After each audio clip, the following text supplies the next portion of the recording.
South Jamaica, baby, they made me to be the greatest. Serving the deed of my creators, fresh off of my high haters. It's the king again, Magda when chauffeured, bragging and boasting. Yo, what up, y'all? It's your boy Dollars. Welcome back to the channel. It's another day, another dollar video, and I'm going to be reacting to Spazz Drilly, the Drilly gang assassin. Spazz Drilly was a Bronx drill rapper that was locked up for homicide like last year, I want to say, the beginning of last year. I might be off with the timing. He did put out some music. I think I reacted to, what was it, Bunny Hop or something Bunny? And he was pretty fire though, I ain't gonna lie. He was a dope rapper. It's unfortunate what happens, but it happens all the time. And let's check this out, because y'all was asking me to react to this. Show, keep showing.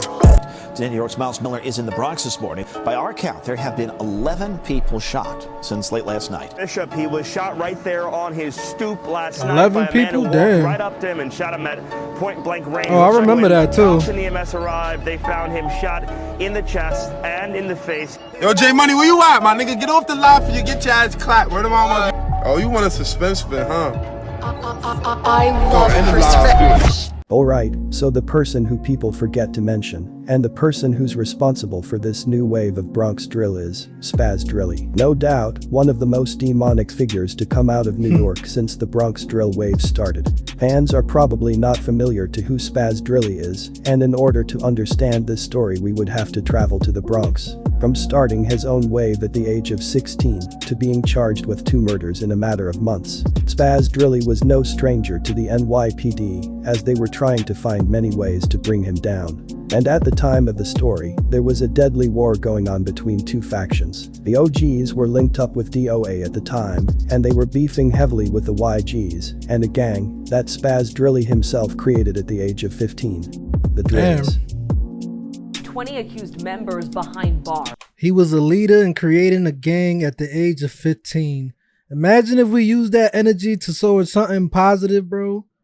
You know, there's a lot of geniuses in the hood, smart people. You don't got, yo, bro.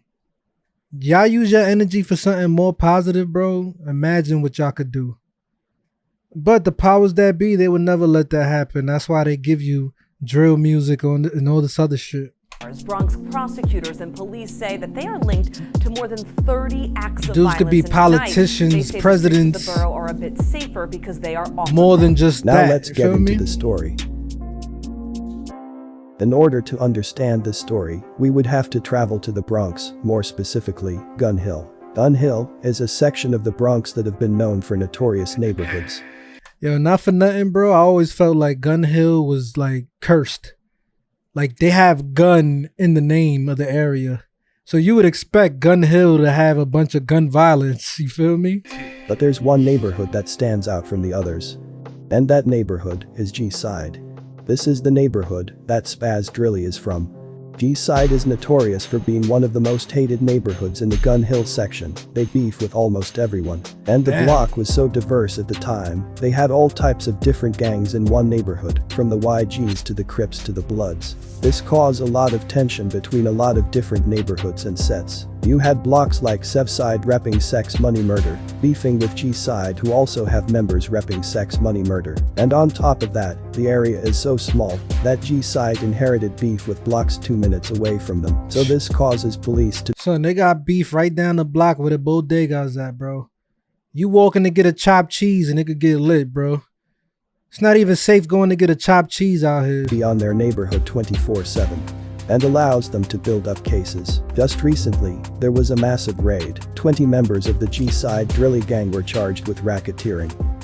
Growing up on G-Side, Spazz Drilly used to go by— Charged with racketeering? Yo, bro, I never knew what racketeering even means. I'll keep it 100 with you. Usually when dudes get locked up for racketeering, it's some mafia type shit. Like, what the fuck does racketeering? Y'all gotta Google that shit. The name of Spazz Jet. That's because he was a member of the Bloodhound Brims. And on top of that, it was known that Spazz was a hothead. Just at the age of 15, Spazz caught the eye of the NYPD. He would get picked up for dozens of charges ranging from attempted murder to armed robbery, but with no substantial evidence on him, they was forced to let him free, allowing him back into the streets. So because of this, he was becoming an— Not for nothing, bro. you would think, all right, he was locked up for some other shit, attempted murder and shit, and they supposedly didn't have no evidence. But sometimes I feel like the cops know you a bug out. They know you're going to crash out and do something 10 times worse. So they let you go so they can hand you the rope to hang yourself. Like, you know what? We got him on this, but we feel like we could get him on something worse. And we want to keep him longer. Just let him go out there, commit more crimes. And sometimes that's foul because let's say somebody dies as a result of the cops letting somebody go.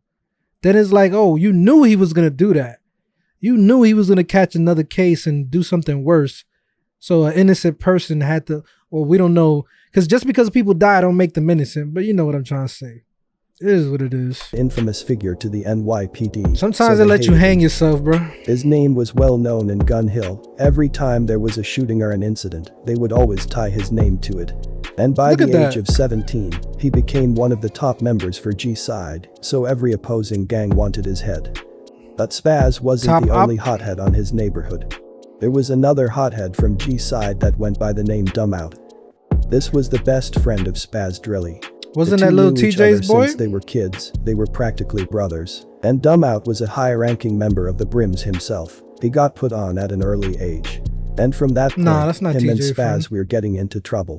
They even jumped and robbed Lil TJ. Okay, yeah, that's what I was confused. Dumb Out was the dude I heard that beat up Lil TJ. It happened while TJ was leaving school. Spazz, Dumb Out, and a couple of other G-Side members found out where TJ went to school. Knowing that TJ was from an opposition block, they proceeded to brutally beat him up and rob him for his shoes. The whole thing was captured on video. My thing, did this happen to TJ before he was lit or after he was lit? Because I remember seeing a video of Shy EK in school about to get into a fight. And at that time, he's already known. So I was like, yo, you're already making music. I'm thinking y'all making some type of money, right? I would hope y'all are making some type of money. Like, at that point, I ain't even going to school, bro, because you're a target. You're making it easy for the ops. They know where you go to school at. They're going to wait 3 p.m. when the bell ring. They outside. It's not worth it, man. The two were best friends. When Dumb Out first got arrested, Spazz came through and helped bailed him out. And the fact that they were controlling their block at a very young age, it was bound for trouble to happen. And that's exactly what happened. This surveillance video shows a fight with a deadly ending. It happened just after midnight here on DeKalb Avenue in the Norwood section of the Bronx. Witnesses tell Pix 11 at first the fight started inside this building, then spilled out onto the street, and that's when someone in the group pulled a knife. All right, so this is something that's been weighing on my mind lately, right? Because there's a part of me that I feel like, you know what? Put the guns down, put your hands up. I feel like everything don't have to resort into shooting and dudes getting shot all the time. But then it's like, yo, you could die getting hit the wrong way, bro. You get hit in your temple, you get hit in your head the wrong way, or you get knocked out and you fall on the ground. You could still die from that. And then look, you could have a fight and the dude will pull out a knife on you. So I could understand why dudes would be like, yo, fuck that, I'm not fighting. You know what I'm saying? And then sometimes you might want to shoot the fair one and dudes will still jump you. So I could understand why dudes is quick to like, yo, fuck that, bro. It's 2022. I'm not even fighting, bro, no more. But at the same time, I don't know, man. I don't think everything should like always be a shooting and dudes should always resort to shooting. You know, like pick up the gloves, man. But I don't know, man. That's not realistic. It's hard because I can understand both sides. When across the street, they started fighting again. Next thing I know, screams. People saying, you stabbed him. I see the guy laying in the street. Because look, a simple fight and dude could stab you when you die. 18-year-old Damian Gilbert died at the hospital, stabbed several times in the chest. You can see the victim stumble right there. Now police are looking for a killer, someone the victim knew. The superintendent of the building where the fight started says it seems like the teens were playing a game that somehow took a tragic turn. What kind of game is that? It's a bunch of kids playing inside the building with all the inside the garden and the laundry room. Only thing I could think of is a dice game. They're all friends. The victim's friends and family are usually that's what happens. A dice game will lead to some shit like that. Memorial. Everybody's like family around here, so it's weird that, you know, Okay, on May shorty. 29th, 2018, Dumb Out was with some friends in his building. When he and a Crip member from Gun Hill were arguing, the two had a fight. Dumb Out got the best of him, and the Crip member fatally stabbed him in his chest. He was only 18. After his death, the opposition took it to social media to make fun of him. Even to this day, Lil TJ mocks his death by posting his pictures on his Instagram story, and Shawty K even dropped a song called D&D, with his initial being on the title. This situation made G-Side and the YGs hate Crips. That's why you see them in almost every video screaming Crip K, which stands for Crip Killer. After the death of Dumb Out, there was a big rift in Gun Hill.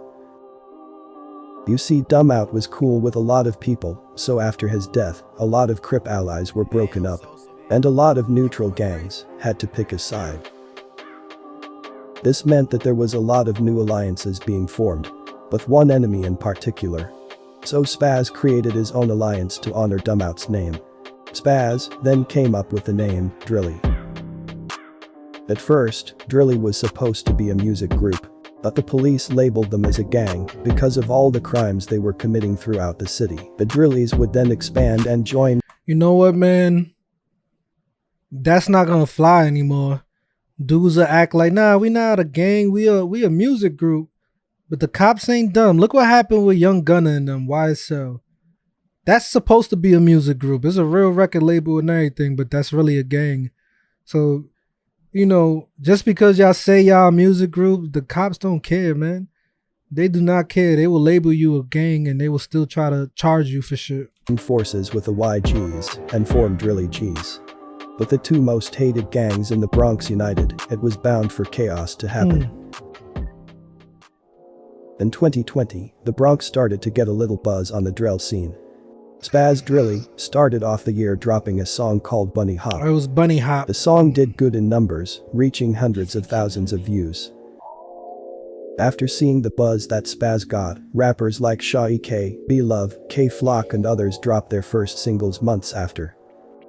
It was at that point that Bronx drill was on the rise. So he was the first one. Most people don't know that Spazz Drilly was one of the first drill rappers in the Bronx. In 2016, he dropped his first music video at the age of 16. And by 2020, he had started his own wave of drill in the Bronx. He even created his own dance moves that are popular today, like the Bunny Hop and the Drilly Bop.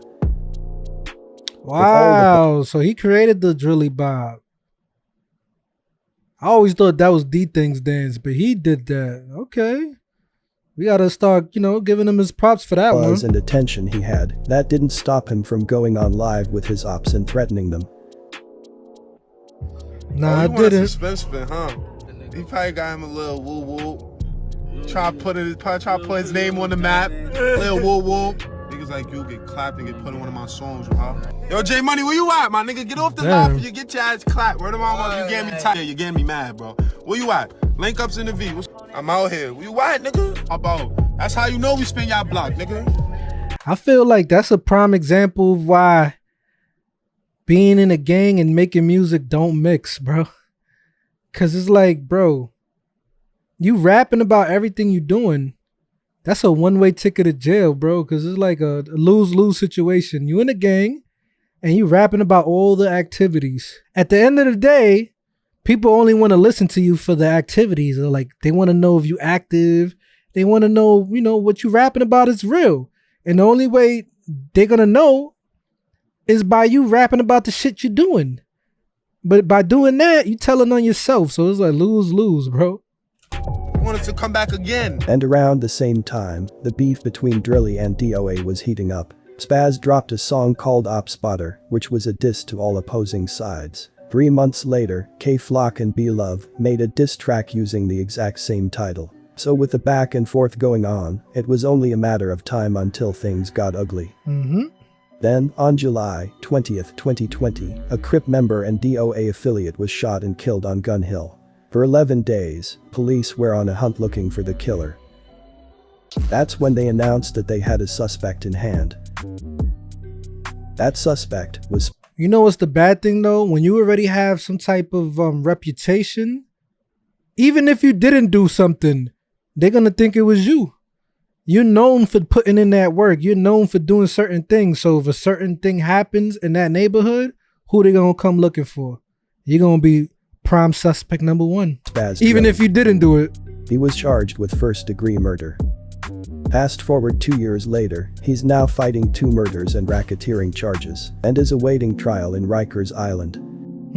And there you have it. The story of Spazz Drilly. Don't get me wrong, Spazz Drilly was an amazing artist, but the stuff he was saying in his songs, he was actually doing. And eventually it caught up to him. He wasn't rap capping. And with him being in prison for 2 years, he missed out on the Bronx drill wave. The funny thing is, Hood Siri sounds like he actually listens to his music. He said he was an amazing artist, don't get me wrong. Hood Siri be listening to the music. Yo, who be these dudes, bro? Like, where did he get this information from, bro? I'm convinced these guys got to be some type of law enforcement, bro. They got some type of connections, man, because they know too much. The wave that he himself started. And to make things worse, the feds added additional charges after the Drillies got indicted. And with conviction rates being 95%, it's not looking good for him.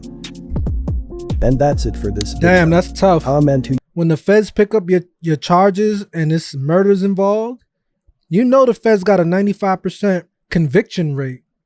So it's like, usually dudes will cop out. But are you going to cop out to a murder, bro? Because at the end of the day, you're screwed whether you cop out or you fight it, bro. Anyway, man, I hope this is a lesson to more kids that's coming up, man, that's not involved in any gangs. You know, y'all don't always got to go down this path, man, because it's going to lead to one or two things, death or in jail. You know, and it's not worth it, man. Life is so much more to life than the shit you see in your neighborhood, man. You know, there's a better life out there for y'all. Don't throw away your life for nonsense, man. Because at the end of the day, you only hurting people that look just like you, that's growing up the same way you grew up. Under different circumstances, y'all probably will be friends and not ops. And it's deeper than that, man. It's a spiritual thing at play. You know, the powers that be, I'm not going to say too much. They thrive off of the chaos, bro. That's all I'm going to say. Anyway, if you enjoyed this reaction, let me know. Let me know if there's any other videos like this you would like me to react to. If you're new to the channel, feel free to drop a like, subscribe. It's your boy Dollars. I'm a holla. I'm out of here. For my time goes by, they gon' raise a nigga jersey in the sky. Treat a nigga right, big dreaming on my life. Shorty wanna get some air, I go and get her when I fly. Taking off on these niggas, I retire. The minute I catch fire, I smoked them all before, just revisiting the high.